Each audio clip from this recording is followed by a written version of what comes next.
Overwatch, a game loved and hated by its fans around the world. The game that once captured hearts of many with its bright and shiny world of heroes and villains has since blossomed into an expansive universe that takes the form of cinematics, hero origins, short stories, comics, and full books. So I took it upon myself to consume every piece of Overwatch media so that today we can get to the bottom of the question, how old is every Overwatch hero actually?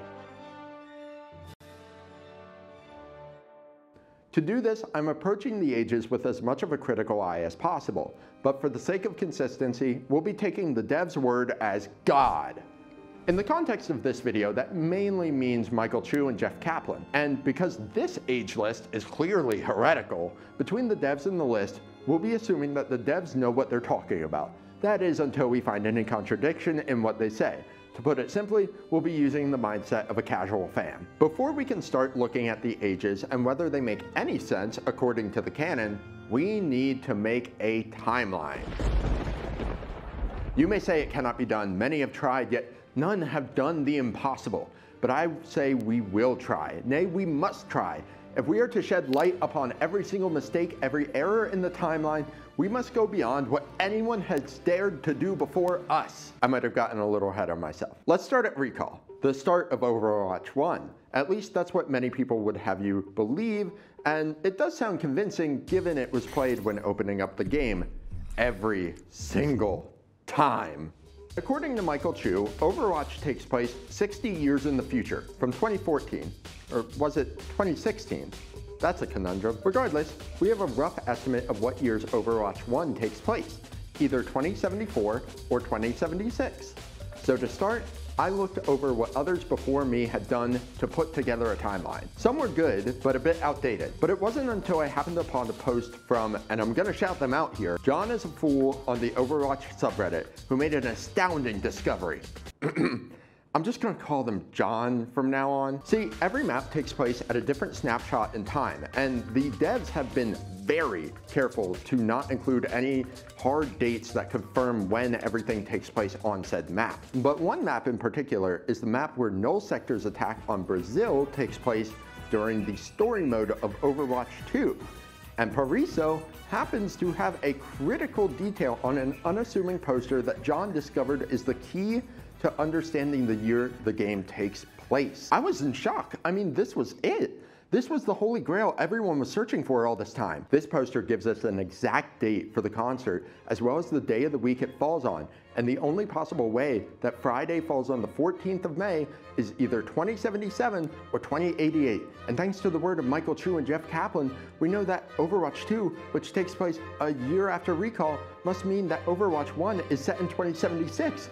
Do you not see what this means? This means we can calculate not just the ages of every character, but the year of every single event to date. There's nothing stopping us now. Here's the complete finished timeline for Overwatch 2. This timeline is a bit of a mess, and I've been tinkering away at it, trying to make sense of it all. Originally, I assumed that because we didn't hear about the Recall and Soldier story until the Valkyrie short story, that it simply hadn't happened until then. This would mean that because the events of Hero, Old Soldiers, and Bastet needed to happen before the Recall, that Recall likely wouldn't happen until around late November, which then directly contradicted with May waking up in October. So Recall actually takes place in early October 2076. But the headaches don't end there, because the Dragons short supposedly takes place not long after Recall, according to Michael Chu. It's around the same time, but the cinematic is very clearly set in the Sakura season in Japan, which takes place in May. Regardless, I think it's just a case of the director for this short wanting it to have that iconic cherry blossom look and not considering how it would impact the larger timeline. So while it's not perfect, it's certainly much better than the Overwatch community would let on about this game having a terrible mess of a canon. But while Overwatch 2 has helped solve the timeline, the team has chosen to go in a new direction with the story, retconning that there was 1 year between Overwatch 1 and instead there were 2 years between. I shouldn't need to explain to you how bad this is for the canon of Overwatch. Not only does it directly contradict the sensible timeline we've pieced together, it leaves months worth of blank space with no events between where we left off. This means that after the recall, characters took 2 years to finally respond, which is crazy when you have honor-bound heroes like Reinhardt, who is all like, "I was called, I must answer." As I started looking at the ages of all the characters, I realized that the new official ages are in fact 2 years older than their confirmed ages during Overwatch 1. And I call bullshit! There's no possible way for this to work into the timeline, and I think the best way to fix this is just to retcon all the books and all the ages since Overwatch 2. So now our ages look like this. 32 heroes from Overwatch 1 all had incorrect ages. Notably, I'm not changing the ages of Overwatch 2 characters because there's nothing really saying that their ages are incorrect. Also, that would make Iati a minor, and Blizzard would be sweating over that. With this, we are finally ready to start going over every single Overwatch character. For the sake of organizing it, I'll be talking about them in categories of the original strike team, new recruits, talent members, new blood, junkers, smaller groups and unaffiliated characters, and the Shimadas. Now it's time to break out the notes. I've taken a lot of notes for this video, in addition to using a lot of information from Overwatch Declassified. While researching things on the wiki, Declassified came up constantly. That is because this is the official Overwatch lore Bible, written by Seanan McGuire. It's an excellent read for if you're invested in the history of the world of Overwatch, as it fully fleshes out the world and adds a lot to each character's backstories. And for me, it's been essential in solving the mystery of every hero's age. So let's get started with our oldest and most prominent cast of characters, the Overwatch Strike Team. Starting with the man himself, Soldier 76 or Jack Morrison. During the age of Overwatch, there's not much detail about how old the characters were at the time, so just like his public image, his lore is squeaky clean. That is, until I found a discrepancy about his childhood between Overwatch Declassified and the mission log timeline in Overwatch 2. See, Declassified states that Soldier graduated 12 years before the Omnic Crisis at age 17, and the mission log timeline reads that the Omnic Crisis started 28 years ago. Hey, Editor Trice here. I didn't really explain this super well in the original recording, so I'll break it down here real quick. 28 years ago before current day would make our Soldier 29 years old, meaning he was 17 at the time of graduating high school, which is impossible because for him to be 17 at the time of graduating, he would have to be 16 most of his senior year. This means that he would actually be too young all the way back in kindergarten, according to Indiana Public School System's age requirement. It's important to note that if his age was 58, like Blizzard officially states, Soldier would actually correctly be 18 at the time of graduating. So credit to Seanan McGuire, her math is correct, but the official age given to her wasn't. After looking over this timeline a bit more, I realized that unlike the hero ages, the mission log timeline is actually 2 years off because it cites the uprising as having happened 10 years ago, which doesn't make sense when Overwatch 1 states it happened 7 years ago, which means by now it should be 8.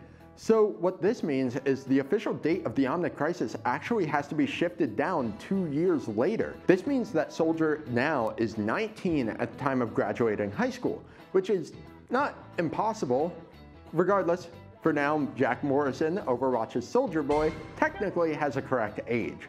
That being said, it does come at the cost of 2 other characters with ties to the Omnic Crisis. We'll talk about them later, see if you can guess them. But what about everyone else on the strike team? Well, Sojourn had her age corrected in a bold move to correct their past mistakes, but leave Kiriko's age as is. And everyone else on the original strike team has confirmed ages that actually line up correctly with events. Reinhardt and Ana both have plenty of years to work their way up in the military in their countries. Torbjorn is old enough to have started the Ironclad Guild before the Crisis, and Reaper is old enough to have had his stint as a police officer before joining the army. As Overwatch grew, new recruits were brought onto the team, which means it's time to address this image. Now, some of you may recall that Michael Chu notes that this picture takes place with a 12-year-old Pharah, 17-year-old Cassidy, and Mercy. There's been a lot of argument about this online. And look, I get it. Emre does look way too young here. But obviously, a lot of people have pointed out that Cassidy, Pharah, and Mercy do not look close in age whatsoever. Like, I'll be the first to admit that Cassidy looks like a grown-ass man. But judging characters by their appearance is a slippery slope and doesn't always work. Besides, the ages Chu gave do actually seem to be correct. If anything, I guess, take it up with the artist. This also checks out because Cassidy was 17 when he was recruited into Overwatch, which is conscription of a minor, which people do acknowledge, but I guess they got away with way worse, so no one really cared. And Mercy here is not officially a part of Overwatch yet, but she was a friend of Torbjorn's family, so she's likely visiting during her first year of college. You know, because she's a genius, and also she finished her Swiss secondary vocational education early by skipping a year. But believe me, I do so much research about the Swiss educational system, like the differences in the cantons, the different paths students can take during their secondary education. But seriously, if any people from Switzerland think Mercy's education in Zurich seems off to you, I welcome comments correcting what age she actually graduates with her PhD and MD is. By my calculations, it's probably around 25 upon graduating. Setting aside my confusion with the Swiss education system, Mercy's age does seem to check out here, and she actually joins Overwatch in 2064, just after she graduates at age 25. Also, I just realized I completely forgot to include May, so we're just gonna pretend like I didn't completely forget her because her age is correct and there's nothing necessarily wrong with it. So with that, just about everyone in the original Strike Team and beyond seem to make sense now. But as Overwatch's golden age comes to a close, there are some new recruits: Echo, Winston, and Tracer. Echo came to life as of 2064, which checks out according to her lore, as Mina Liao is currently alive and Cassidy is in Overwatch. A year later, Winston escapes from the Horizon Lunar Colony at age 18, along with an accompanying 3-year-old Hammond, who has grown rapidly and had his lifespan extended thanks to advanced testing. Winston and Hammond both have ages that check out. However, Tracer has a curious case. Now, Tracer notably has the whole weird time fuckery, and that does mean that biologically she's 2 years younger than she is legally. But we're here to know legally how old all of these heroes are in age. According to Overwatch Declassified, Tracer, importantly, was a part of Overwatch and stabilized at the time of Mina Liao's funeral, which took place 8 years before Overwatch 1, meaning she spent 2 years in chronal disassociation.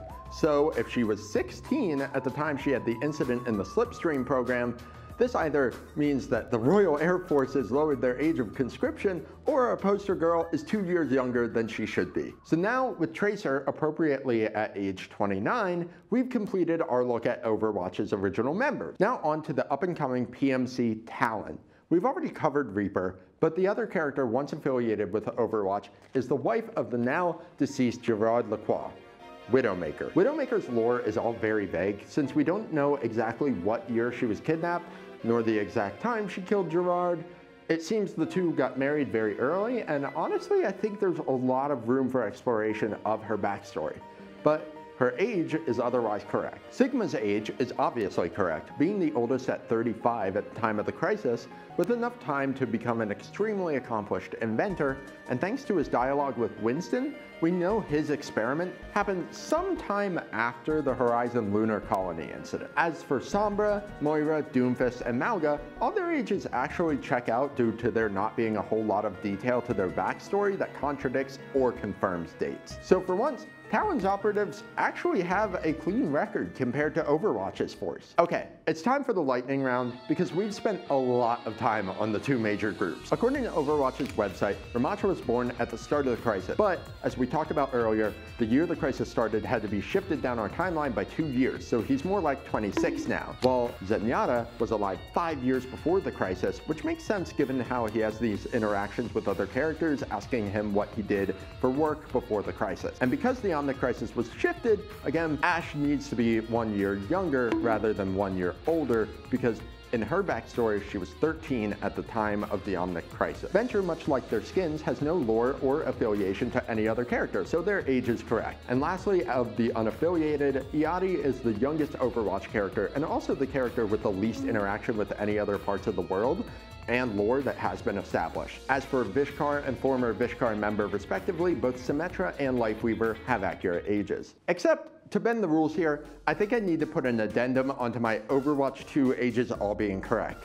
As originally, these two were 1 year apart in age. So for the sake of assuming that they were close in age and not 2 years apart, let's just say that Life Weaver here is 1 year older than he should be and age him appropriately. Now, Orisa and Juno. Orisa was just born in 2076, and given the Doomfist incident takes place after Recall, she's probably not even 1 year old yet. And Juno, once again, falls into the category of characters who are too young to really gather any info or clues about their age, so we'll just have to take it at face value. Lastly, starting with the newest characters added to Overwatch, starting with Hazard. Yeah, I got nothing on him, man. He just showed up and he's got no ties to anyone in particular.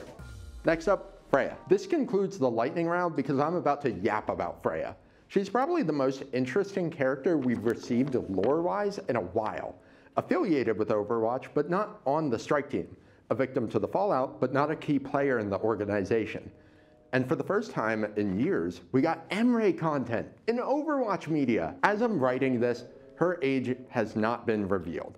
But I'm gonna call it here. If Blizzard makes her any younger than 30,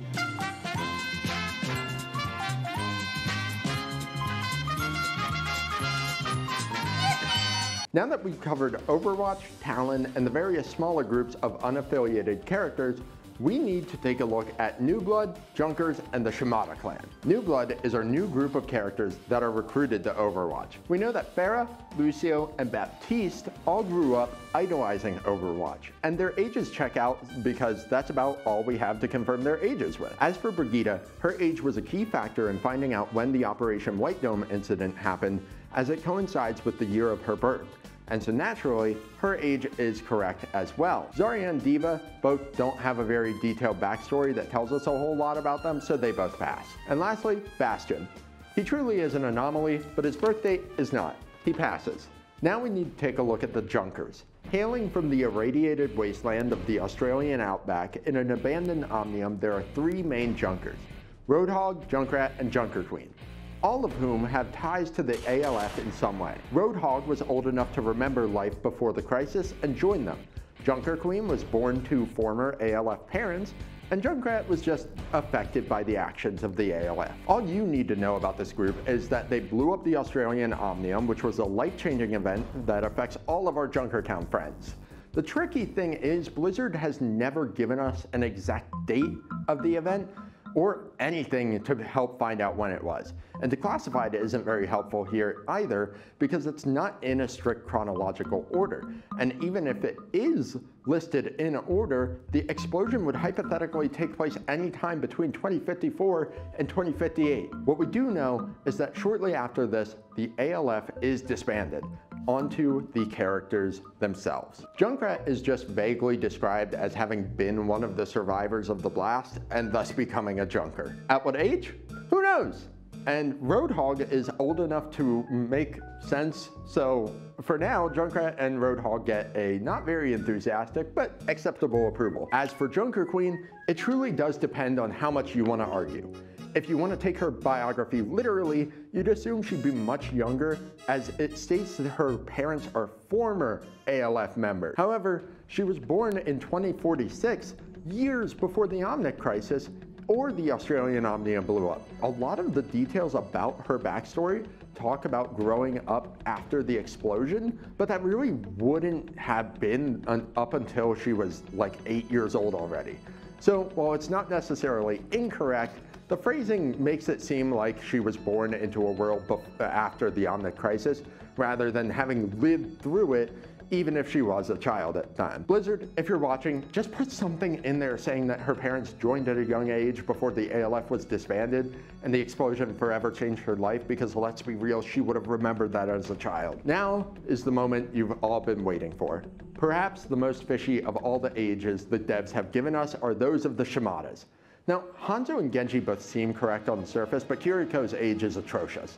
I mean, sure, she seems like a 20-something-year-old, but there's also no explanation for this picture and any of the lore that the three have together when it comes to their age gap. I mean, why is she so young? Sexism. The answer is sexism. Now look, as I've spent so much time analyzing the ages of these characters, I've noticed a trend in Overwatch's character design. Kiriko isn't just their worst mistake, but a symptom of a larger issue. Across the board, Overwatch's female characters skew much younger than the male characters. Throw up the graph. This is a clear trend, and one that has only gotten worse in Overwatch 2. If you think about some of the recent female characters like Kiriko, Juno, Iati, Juno and Iati especially, who are in their teens for Aurora's sake. And Kiriko is just an unfortunate product of this misogyny. The trend of female characters being younger and younger not only represents the team's inherent sexism and appeal to creeps who want barely legal women, but it also has damaging effects on the lore. When characters newly released skew so much younger, they fail to really have a huge impact on the lore, as she's been shoehorned into a story with characters that are in their late 30s. But I digress. Originally, I thought maybe the problem with Kiriko's age is simply a case where she needs to be 10 years older to more accurately fit in with the ages of the Shimada brothers. But what happened in the Shimada clan? I need to make sense of that before I can go making judgments on their ages. Well, some notable events are Genji's coming of age at 18, and sometime after this, his father talks to him about taking more responsibility in the clan. Next, we know that Genji and Hanzo's father, Sojiro Shimada, is assassinated. Now, thanks to the short story Where Honor Lives, we know that Hanzo has not heard his father speak in more than 14 years. Adjusting for the 1-year gap would make their father's assassination take place in 2064, 2 years before the assassination Hanzo was pressured to carry out against his brother Genji. So we know that Genji had to be 18 by 2064 at the latest to have that talk with his father. As it currently stands, these three are 23, 26, and 8 at the time of Sojiro's passing. So I'm going to make the radical change and say that Genji and Hanzo should be 18 and 21 at this time, which sets up perfectly as Hanzo is a little young to be running an entire criminal organization, and so is Genji, so naturally Genji avoids his duty. This would make the two currently 31 and 34 respectively. But what about Kiriko? Well, Kiriko being 8 and hanging out with teenagers and forming any meaningful bonds at the time still feels a little bit off.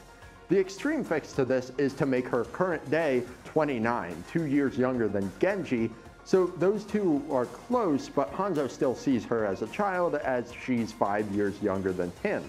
This would also mean that she's 16 at the time of Sojiro's death. Truthfully, there's no way to say what her exact age is, and that's not really up to me to decide, but personally, I think somewhere between 23 and 29 would be far more fitting for her, and it would finally fix this goddamn picture.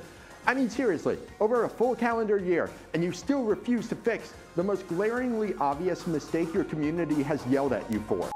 And with that, here is the finished, official, corrected ages for every single character.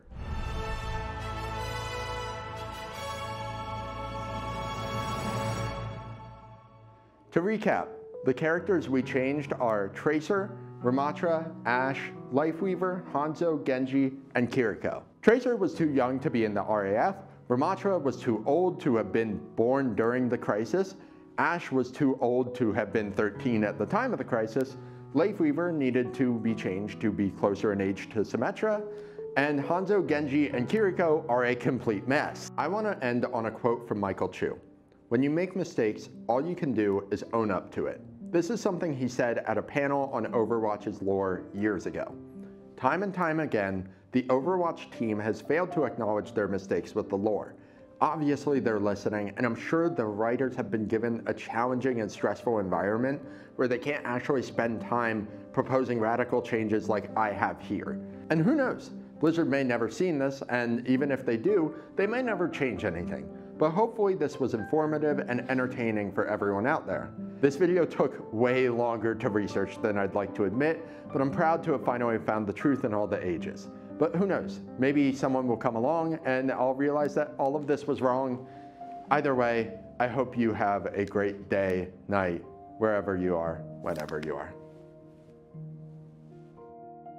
That's it. We're done. We're done.